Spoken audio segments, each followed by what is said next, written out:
I've been asked by several people to comment on Steve Bannon's chart as a result of the fact that he was very recently indicted. And I'm attaching to this video another video that I did on him not too long ago when he was subpoenaed but not yet indicted. And you will see that in that video I showed a number of cycles that indicated he was likely to get into some kind of trouble. There's definitely enough there for that. There's no question about it. But then now, of course, people are asking what's going to happen next. Is he going to get in really serious trouble, such as going to jail, etc.? First, I'll say that it would be great to have a birth time, because without it, there's more uncertainty. And then I could add to that other people are looking at this Bannon situation, and I was struck by the fact that I ran into a tarot site, the site that I believe it's called Third Eye Champagne, Kirsten Langston, I think her name is, and in her, very colorful, very direct, inimitable style, she was pretty unequivocal in saying she's not seeing the cards that indicate anything more than perhaps something like a fine, but she just doesn't see enough there to suggest the guy's going to get in big, big trouble. So the thing is, we all know this guy's a ratty criminal. He's in the same league as as the Mar-a-Lago idiot. We know all that already, but we also know that you need a crime that you can put someone in jail for. That probably would have been what he did to his own customers, his own followers, when he collected money supposedly to arrange for the building of the wall, which is, I think, pretty funny. Anyone that believes that deserves to lose their money. But point being, he was charged, and then the Orange Menace issued a pardon on the way out the door, and so he got away with it. This particular crime it's a crime, obviously, and he's being charged, but I suspect there may not be enough there for him to get into serious trouble. Now, when you look at the astrology, as you're watching the video, you would say, yeah, but what about all those aspects? Yes, they're there, but here's the thing. This guy being a Sagittarius is most likely to get dragged into a back and forth problem with this issue between now and about next mid-May, while Jupiter goes through Pisces, because Pisces is not friendly to Sagittarius, nor is it to its own natal position in Gemini. But then Jupiter goes through a swath there where it enters Aries, and that's a lot more favorable, and specifically to him because he's in the early Sagittarius degrees, which means Jupiter will be trining. And that looks to me like approximately what might happen, that we'll see things happen between now and next spring, and then he may declare some kind of victory as he has to pay a fine, or maybe he doesn't even have to pay a fine. But I would be shocked if what he's done is enough to land them in the slammer. Right? Now, that said, we don't know if he may say things that will hurt his, Mar-a-Lago maniac boss. That's possible. And the other thing that we don't know is how long this carries forth, and especially, let's say that it doesn't carry forth for too long, but we simply look further into the future. And here's where you look at people like this, and though they project an image of being winners, they're actually losers. They're people that are criminally inclined. They're constantly making errors because this is the way they are. They think they're smart. They're not that smart, right? And when you see that Saturn enters Pisces in 2023, that's where the problem really is. Because once you get into 23, you get 23, all of that, all of 24, and all of 25. That's a long period where it's in challenge to his sun sign. And people that play these games never like Saturn in challenge, meaning conjunct their sun, or square, or opposed. And so my feeling is that sooner or later this guy is going to step in it again. What that'll be, I don't know.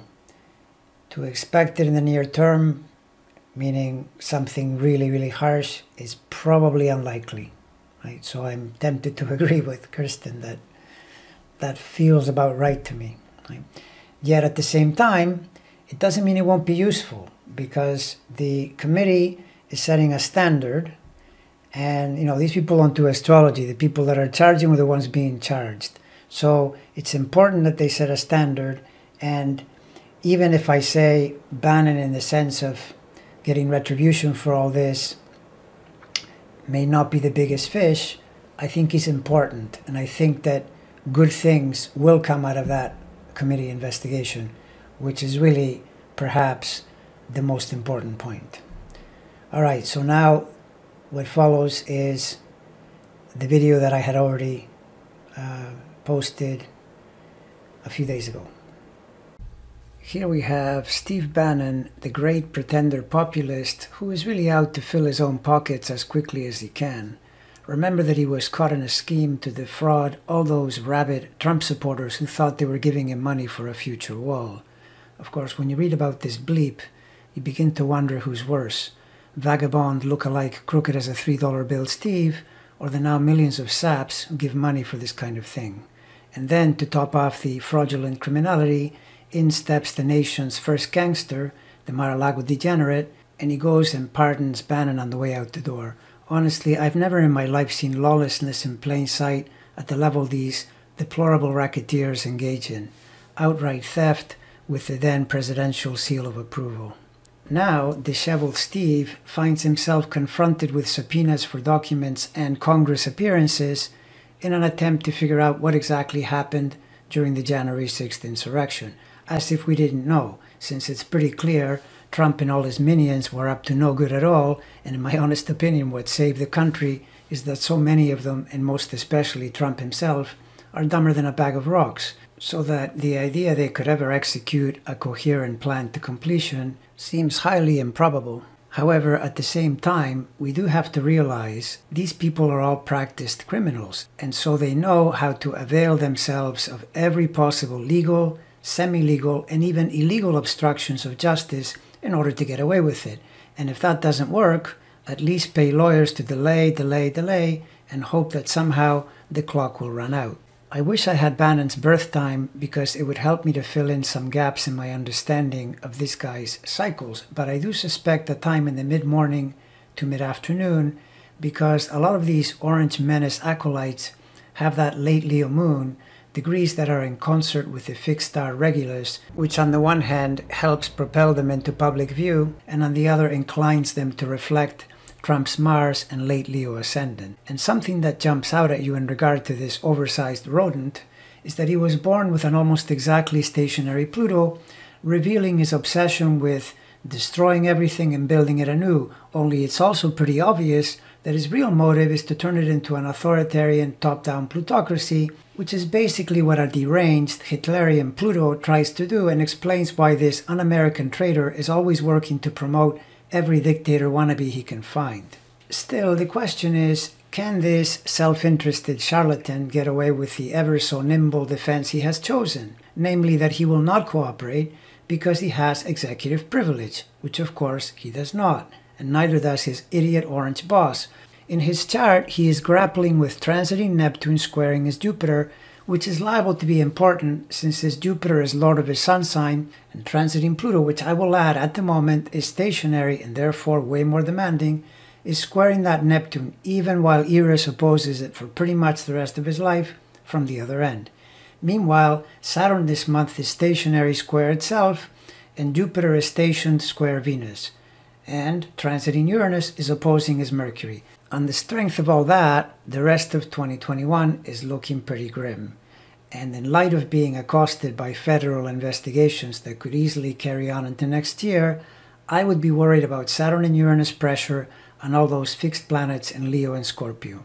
Bottom line, I think this guy is going to be coughing up more evidence than he's anticipating, and though Jupiter on Trump's sun explains their lovey-dovey connection, even despite Steve's betrayals back when hobos were allowed to be in the White House, I have to wonder if this guy might just crack and hurt his traitorous orange friend, because that Neptune-Uranus square is pushing into Trump's 12th sign Saturn-Venus over there in the criminal imprisoned house, and since natal Neptune is currently getting the Pluto-Eris treatment, and in its transit it is currently squaring Jupiter, and then over the next 2 years moves into quincunx to itself. Plus, Uranus on the other end of that square is positioned to transit opposite as Mercury-Venus for the next couple of years.